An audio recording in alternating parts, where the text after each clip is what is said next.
Un saludo a los amigos del Huffington Post. Estamos en Estrasburgo, en el Parlamento Europeo, siguiendo muy de cerca la reacción de Europa tras los ataques de París, y tenemos que analizar cómo es la mejor forma de responder para que nuestro modo de vida no cambie, sigamos siendo europeos, pero vivamos más seguros, tanto dentro como fuera de Europa. Esta es la cuestión que vamos a analizar hoy y les voy a presentar a nuestros cuatro invitados. Está Edouard Martin, eurodiputado socialista del Partido Socialista Francés. Hola. Gracias por estar con nosotros. Habla muy bien español porque ha nacido en Granada. En un pueblo al sur de Granada, sí. Bueno, el Padul. Gracias por estar con nosotros. Gracias a usted. Está aquí Javier Nar, ya le conocen de otras ocasiones, eurodiputado de Ciudadanos. Pues muy feliz de estar acá. Gracias. Javi López. Muchas gracias por estar aquí. Eurodiputado del Partido Socialista de Cataluña, gracias. A y vosotros. Maite Pagaza, de UPyD. Encantada. Primera vez también, gracias por estar con nosotros. Le voy a pedir a Edouard que nos cuente primero cómo son los días posteriores a los ataques en Francia, cómo está reaccionando el pueblo francés. Hemos visto que los parisinos vuelven a los cafés, tratan de hacer vida normal, pero el estado de emergencia sigue en vigor. ¿Cómo es el ambiente? ¿Cómo es la situación? Bueno, el pueblo francés está muy tocado, normal, ¿no? Por lo que ha pasado, la juventud que le han matado así porque estaban en un sitio, en una hora donde no tuvieran que haber sido para los terroristas. Muy tocado, muy dolorido, pero de pies, y eso es lo que es importante, y el señal que nosotros queremos mandarlo a todos, esa gente, los terroristas, que jamás podrá contra nuestro modelo de vida, jamás podrán contra nuestra libertad y fraternidad, y por eso la juventud, que yo le agradezco mucho, están todavía en las terrazas en París, y eso es un signo de... Hoy ir a tomar una cerveza en una terraza es un signo de resistencia, con que tenemos que ir a tomar cerveza en las terrazas para resistir al terrorismo. ¿No van a cambiar nuestro modo de vida? ¿No van a cambiarnos por mucho que lo intenten? No, bueno, lo están intentando, y claro, decir eso es tener valor para decir a esa gente que jamás, que no pasarán, ¿no? Pero hay que también decir que la gente está asustada. Coger hoy el tren, ir de viaje en avión o el metro, hay un temor que se siente, ¿no? Pero juntos lo conseguiremos, y no hay que caer en ese fantasma que la seguridad, el alto nivel de seguridad que estamos viviendo hoy es para quitarnos libertad, es para protegernos, y el que no tiene por qué echarle nada en cara, pues no tiene que tener miedo a ese estado de urgencia.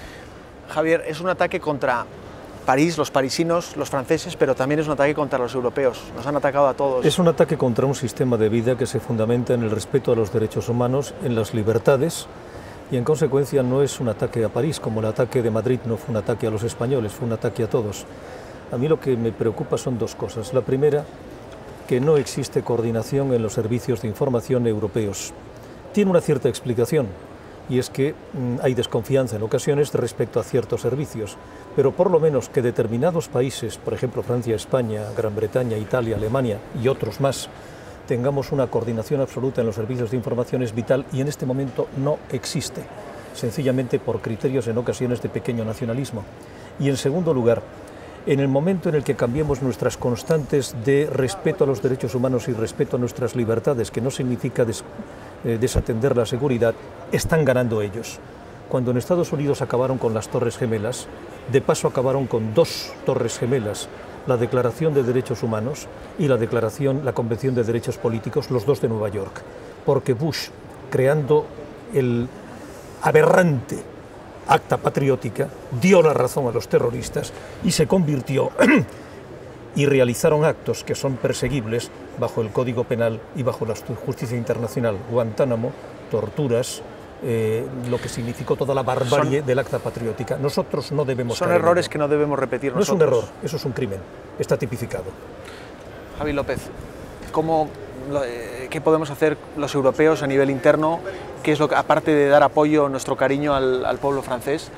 O sea que podemos hacer muchas cosas, ¿eh? En primer lugar, no tener una respuesta refractaria, reactiva, que en términos de seguridad es fácil caer en ello, porque sobre todo, como bien se ha dicho, es un atentado contra nuestro modo de vida, contra nuestros valores democráticos, con nuestra forma de expresar la libertad, la discrepancia, con nuestra secularización, que también es un respeto religioso.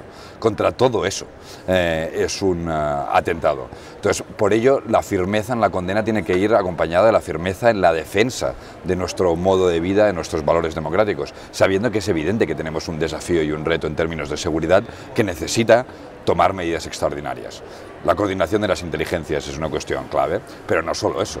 Podemos y debemos tener un mayor control de armas. Sabemos que en algunos países hemos tenido problemas con ese aspecto. Podemos y debemos tener una mayor coordinación de las policías en la lucha antiterrorista y sabemos que se puede hacer. Hay algunos países que tenemos ya legislación antiterrorista. Uno de los problemas es que hay países que no tienen legislación antiterrorista. También necesitamos en algunos sitios completar esa legislación. Todo eso es lo que se puede hacer. Y sobre todo en nuestro país, en nuestros países, recordar que buena parte de la gente que está atentando no son sirios ni iraquíes. Luego hablaremos de la perspectiva internacional, que es muy relevante. Son europeos. Exacto, del Estado Islámico, de la cuestión territorial, de la cuestión ideológica, de dónde está bebiendo, de qué países están bebiendo ideológicamente estos terroristas. Pero sabemos que estos terroristas están llegando de la radicalización mediante Internet, en las cárceles, que es uno de los grandes problemas, y son normalmente en las calles, son inmigrantes de segunda y tercera generación. Entonces, pensar que tenemos un reto, obviamente de control en todos estos aspectos, calles, en Internet o en las cárceles, pero evidentemente hay unas raíces que tienen que ver con la integración, con la falta de identidad, con problemas socioeconómicos muy graves que deberíamos de ser capaces también de afrontar. Maite, usted tiene mucha experiencia, ha vivido muy de cerca el terrorismo en el País Vasco. ¿Se parecen? ¿Qué lecciones tenemos que tener aprendidas quienes han vivido el terrorismo tan de cerca en el País Vasco frente a este otro fenómeno terrorista? Bien, tiene una magnitud global. Las libertades de todo el mundo libre están amenazadas, esto es lo primero. Pero tenemos que aprender de nuestros errores, sobre todo de nuestros errores, y también de algunas de las cosas que hemos hecho bien. Errores, la batasunización de los entornos, el silencio social y el control social por parte de los fanáticos. Si los fanáticos violentos se van haciendo con entornos, si dejan de ser células que pueden haberse autorradicalizado en Internet y echan mano de familias y amigos, vamos peor. O sea, porque eso significa bombas de racimo, significa algo que puede crecer exponencialmente. Eso es lo primero que hay que cortar, la batasunización. Y lo que tenemos, yo creo que hemos compartido una parte muy importante del análisis. Lo que tenemos que conseguir es que sea eficaz, que todo lo que hemos dicho se convierta en realidad. Y eso significa mucho esfuerzo, mucho trabajo, muchos problemas, muchos conflictos, porque los seres humanos somos muy complicados, tenemos muchos egoísmos. Y entender que esto es global y que debe ser una solución transnacional y que la cooperación debe ser transnacional y que no nos queda otra. O sea, les tenemos que ganar porque el terrorismo, todavía nosotros somos mucho más fuertes. Si se convierte en un conflicto asimétrico dentro de Europa, tenemos un problema serio. Por tanto, hay que limitar para que se vuelva a convertir entre nosotros, al menos, en un terrorismo convencional y luego hay que pensar como si fuéramos el equipo de oncólogos y de cirujanos. Hay que saber que el orden de factores altera el producto.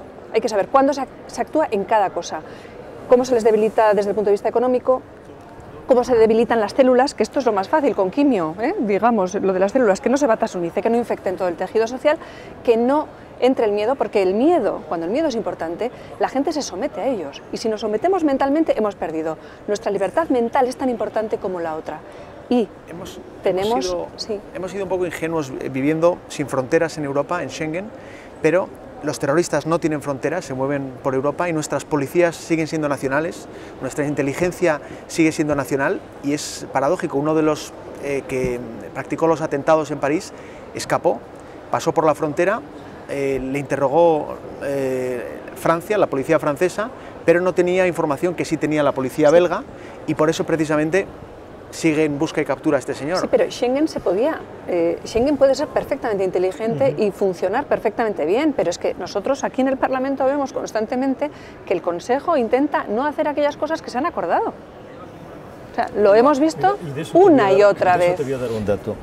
En el mes de octubre del año pasado, se acordó una resolución en el Parlamento Europeo cuyos puntos, uno de ellos era mío, aparte de la metafísica, filosófica y arcangélica condena. Estamos todos de acuerdo en las condenas y en las solidaridades. Estoy harto de condenas y solidaridades, harto.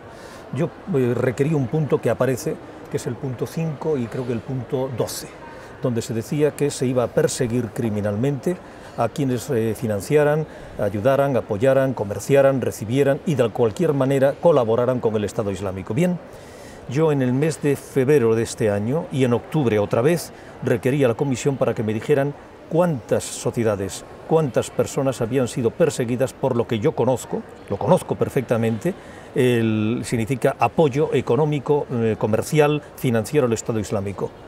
¿Qué es lo que me han contestado? Con la nada. O sea, si nuestra Comisión Europea, si nuestro Gobierno de Europa no cumple las resoluciones del Parlamento Europeo, pero las más básicas, que es la lucha contra el apoyo logístico al llamado Estado Islámico, ¿de qué estamos hablando? ¿Cómo podemos poner el dedo a Turquía o a algunos países del Golfo Arábigo diciendo están ustedes colaborando con la logística del llamado Estado Islámico? Los primeros somos nosotros, no hemos hecho nada. Ni una sola sociedad, ni una sola persona ha sido perseguida en ningún país de Europa por ayudar al Estado Islámico. Esta es la realidad.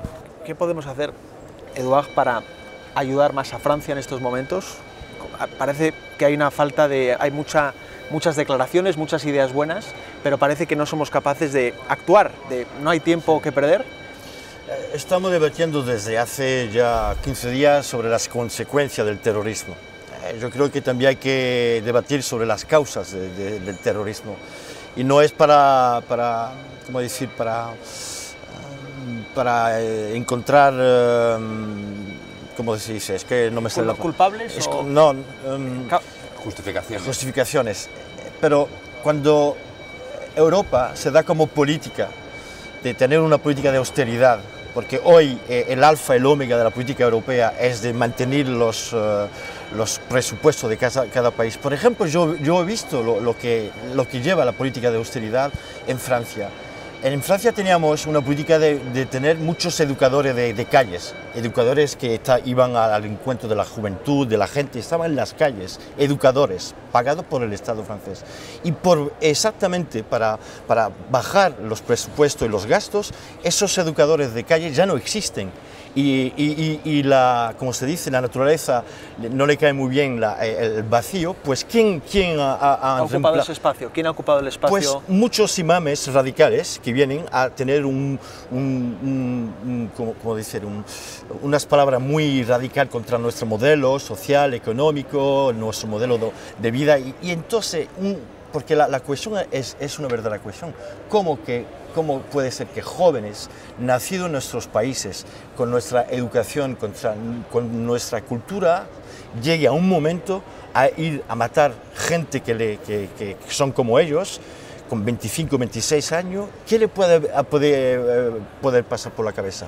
Con que algo ha pasado ahí, con que hay que efectivamente luchar contra las consecuencias, tener una Europa más unida para luchar contra el terrorismo, denunciar esos actos de combinación contra países que le apoyan al Estado Islámico, pero también hay que reflexionar con las causas, porque puede ser que mañana, y lo esperemos, ganemos la guerra contra el Estado Islámico en Siria, ganaremos esa guerra, pero es que no creo yo que ganaremos la guerra contra el terrorismo, porque es también la raíz de nuestros propios errores. ¿Cómo puede ser que un chaval de 25 años se haga explotar, a matar gente, y eso que ha nacido en nuestros países, con nuestra cultura y nuestra educación? ¿Qué ha pasado? ¿Dónde habemos fallado? Ahí tenemos que también hacer nuestras preguntas. ¿Cómo combatimos ese radicalismo fanático en nuestras sociedades? ¿Qué recetas hay? Bien, hay que hacer prevención específica e inespecífica a los educadores de calle y toda la prevención precoz de chavales que pueden estar iniciando la sectarización es muy importante. Tenemos que intentar también hacer un discurso democrático que apasione a los jóvenes. Exacto. Que los líderes musulmanes que no son fanáticos tengan coraje, tengan visibilidad, puedan a actuar sobre sus entornos. Esa es otra de las cosas que hemos aprendido. Y que no tengan miedo de los radicales. Y que les protejamos. Exacto. Porque cuando empiecen a ser eficaces tendrán problemas. Y eso también lo sabemos algunos de la experiencia española.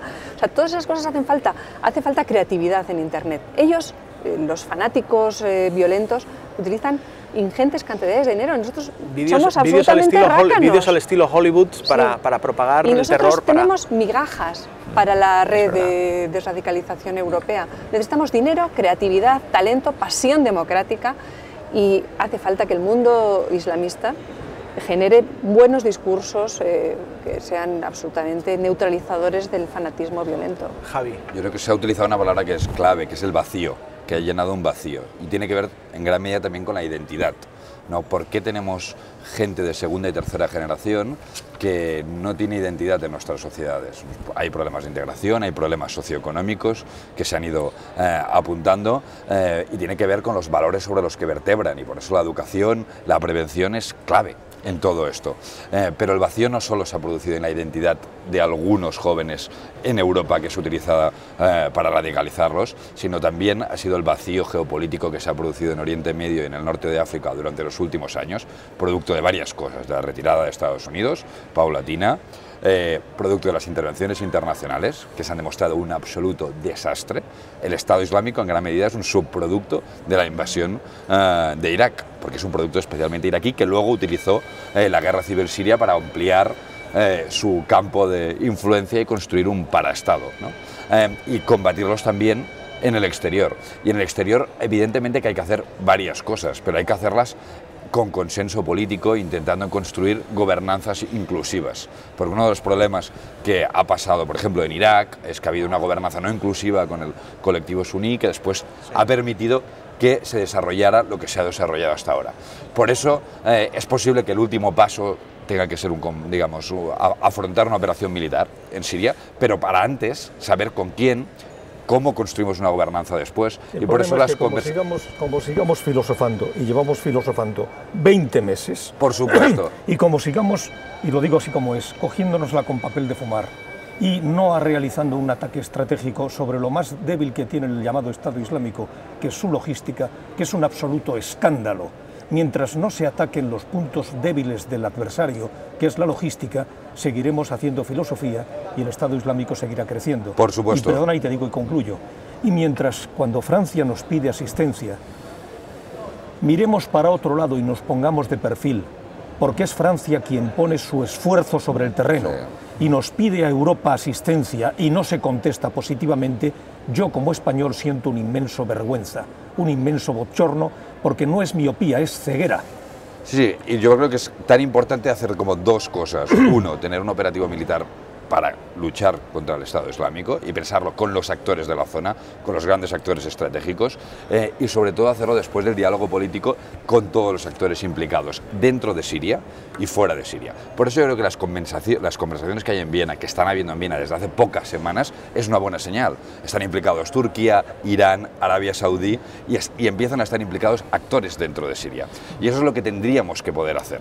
Es decir, el vacío que se ha producido en la zona, porque sobre todo es producto del Estado Islámico, de la geopolítica del caos que ha habido durante los últimos años, que nadie ha llenado, implicarlo desde el multilateralismo, desde la defensa de nuestros valores y nuestros intereses, y teniendo en cuenta los actores regionales que hay en la zona. Le quiero preguntar a Eduard, ¿está teniendo éxito Hollande tratando de convencer a otros líderes para que le apoyen a Francia y se sumen a la ofensiva en Siria, o hay cierta resistencia en los europeos a ayudar a Francia? No sé si tendrá éxito, lo está intentando, y las llamadas de Francia, todo el mundo entero, por lo menos se ha enterado de esa llamada. Ahora vamos a ver los actos en concretos en el terreno, porque es verdad que me parece que hace 2 años atrás fue Hollande que pidió a Europa, a Estados Unidos, la permisión de ella bombardear Siria en esos tiempos, y cada uno se lo negó. Fue Francia que fueron y metieron los esfuerzos militares para ir a combatir el Estado Islámico al Mali, y estuvo muy sola Francia, con que el terrorismo, y todos estamos de acuerdo para decir que la guerra contra el Estado Islámico Islámico no es solamente una guerra contra España en el marzo 2004 o ahora en Francia, es al nivel europeo, con que si queremos combatir con eficacidad tendremos que hacerlo juntos y no, como dijo Chirac, que no es, pero y dijo la casa está quemando y estamos mirando a otro lado, con que la casa o la dejamos quemar o vamos todos a apagar el fuego. Es tan sencillo como que cada uno de los gobiernos, cada uno de las organizaciones institucionales tiene que salir del espacio de confort. Esto no es lo de, le ha tocado a Francia, que se arreglen los franceses, digo buenas palabras y luego al confort. No. O sea, salgamos del confort porque estamos en el mismo barco. Y la palabra clave es eficacia. Entonces, si uno pone como en el frontispicio, tengo que ser eficaz, las cosas cambian mucho. Significa mucho esfuerzo, significa mucha incomodidad, significa conflictos, porque tratar entre gentes de países distintos, de organizaciones distintas, es un lío, pero no nos queda otra. Es que lo tenemos que hacer, es nuestra obligación, nos pagan para esto. ¿Qué riesgos tiene esta operación? Porque hay muchos que se están preguntando si vamos a cometer los errores que se cometieron en Irak. Se ha dicho que ISIS es, en cierta manera, hijo de los errores de Irak, etc. ¿Hay un peligro real de que esto salga mal? De que yo estoy harto de escuchar explicaciones doctorales magníficas para un tratado de geopolítica. Lo que se trata es de dar una respuesta en este momento. Hay que hacer un análisis en profundidad y hay que tratar de evitar o de resolver las contradicciones en nuestras sociedades. Pero hoy tenemos un problema que se llama Sirte, que se llama Derna, el llamado Estado Islámico en Libia, que se llama todo el norte de Irak, entre Fallujah y Beiji, hasta el límite de Alepo en Siria, se llama el norte de Malí, se llama Boko Haram en Nigeria. Y a eso hay que darle una respuesta. Y la respuesta no es la creación de un foro de la paz. Cuando están violando a una muchacha en un parque, lo que no puedes es ir a las causas estructurales y hacer un programa educacional. Hay que actuar. Y te repito, cuando Francia ha invocado el artículo 42.7 de la Unión Europea y Francia pide asistencia para que tenga la ayuda correspondiente en los lugares donde está desplegado y no puede acudir a todos, lo básico y elemental es mirar nuestro propio interés, porque nuestro interés es el francés, es el interés europeo, es el interés de todos. Y lo que no se puede son actitudes buenistas, yo te diría esa especie de ONG viscosa, en el cual nadie quiere intervenir porque todos somos partidarios de la paz. ¡Diablos! Yo soy partidarios de la paz, pero lo que hay que hacer también es tener una actitud decidida cuando tenemos que tenerla, y esto es ahora. Y es complicado hacerlo, tener decisión, cuando hay un clima tan electoral en España. Hay elecciones el 20 de diciembre. Las elecciones no deben marcar la agenda presente. Y hay una cosa que me satisface profundamente. Somos tres partidos distintos y estamos de acuerdo. Y no hablamos de nada en favor nuestro, sino en favor de la sociedad común. La unidad es básica y no buscar un beneficio electoral. Los socialistas deben apoyar a Francia, en este momento, apoyarle si es necesario en Siria, enviar soldados. ¿Hay alguna posición fijada? Sí, por supuesto. Yo creo que lo que se ha hecho hasta ahora es muy razonable también dentro de España, es decir, hay que hablar con Francia, hay que hablar de las necesidades. Se ha invocado por primera vez en la historia una alianza defensiva que reconocía los tratados dentro de la Unión Europea, como en la OTAN, pero nunca se había hecho. Y hay que poder eso acompañarlo, aprendiendo de las cosas que han pasado durante los últimos años, del diálogo político necesario con todos los actores regionales, como se está haciendo en Viena, y con todos los actores internos. Yo creo que hay un esfuerzo hecho durante las últimas semanas, que se sabía que una sobreactuación muy rápida podía acabar debilitando el diálogo político que se estaba haciendo, pero es evidente que en último término en Siria se va a tener que hacer algo. Pero es que es evidente, se ha explicado aquí, y es evidente que solo se va a poder hacer y solo va a ser eficaz si se hace conjuntamente, se hace con una solución política para el posterior, porque muchas veces lo que ha pasado, por ejemplo en Libia, es que se ha actuado militarmente y no se sabía lo que se iba a hacer después, y lo que ha producido la intervención ha sido peor de lo que había antes. Pero para actuar en todo esto, en la política exterior, en la política de defensa, en la inteligencia, yo creo que la gran lección que tenemos que aprender, tanto España, Francia, como el conjunto de países, es que ante retos de esta magnitud, como son los refugiados, como la seguridad, como es el terrorismo internacional, como es la globalización y los problemas económicos, hay dos tipos de países en Europa. Hay países pequeños y países que aún no saben que son pequeños. O sea, esos son los dos tipos de países que hay. Y solo podemos hacer frente si lo hacemos de forma conjunta, coordinada, y utilizamos las instituciones europeas. Porque lo que nos podemos encontrar es que el instinto a todo esto sea más renacionalización. más control de fronteras, más Schengen, más perspicacia entre las inteligencias de un país y de otro, acciones militares más unilaterales. Sí. Y eso yo creo que nos lleva o nos dificulta, nos aleja de la única solución posible, que es una solución coordinada, en donde las instituciones europeas y este tipo de casas tengan un papel en todo ello. Tiene que haber un mínimo pacto entre caballeros. Los gobiernos tienen que gobernar y si es urgente apoyar a Francia, Francia debe ser apoyada, pero el gobierno necesita la confianza y no puede hacer tampoco electoralismo y tiene que consultar al Parlamento. O sea, todo lo que democráticamente, los trámites que son habituales, debe realizarse. Y tenemos que intentar que no haya patadas en la espinilla. O sea, si hay que ayudar a Francia, hay que ayudar a Francia. ¿Cuándo? Hay que ver cuál es el momento más oportuno. Ya. ¿El gobierno debe poder hacerlo? Sí. ¿No debe de esconderse y necesita la confianza de la gran mayoría, al menos, de los partidos? Sí. Si es necesario, debe poder hablar con los distintos partidos, debe poder ir al Parlamento, debe poder exponer qué le ha pedido Francia y qué hace falta para todos los europeos y para todo el mundo. Porque estamos hablando de la libertad de la gran mayoría de los ciudadanos que están en una parte muy importante de nuestro planeta. O sea que eso, si es urgente, tendrá que poder ir al Parlamento y tendremos que poder apoyar aquello que sea razonable. ¿Me dejas decir Sí, una cosa claro que brevísima? sí. La única ayuda que ha recibido Francia en su lucha contra el terrorismo en el Sahel, la única ayuda efectiva, la da un país africano que se llama Chad. Los demás nos dedicamos a la logística, a la ayuda sanitaria y a mirar para otro lado. Es una vergüenza. Eduard, ¿quiere añadir algo sobre lo que hemos conversado? Mira, yo no soy... ¿Hay disposición de los españoles yo no soy ningún especialista... Bueno, lo que comentamos todos, estamos de acuerdo que hoy le ha tocado a Francia, le tocó a España en el 2004. Aunque no es solamente ayudar a Francia, claro que es importante en el día de hoy porque le toca a Francia, pero hay que ayudarnos nosotros. A todos, ayudarnos a nosotros mismos. Porque hoy ha pasado en París, mañana puede pasar en cualquier otro sitio. Es cómo defender nuestra democracia, nuestras libertades, nuestro modelo social. Y yo no sé, yo no soy especialista militar y menos estratégico si hay que bombardear o no Siria o lo que sea. Los errores, ¿verdad?, que no tenemos que empezar otra vez. Es lo que se hizo en Irak, es intentar importar o exportar nuestro modelo democrático en esa zona.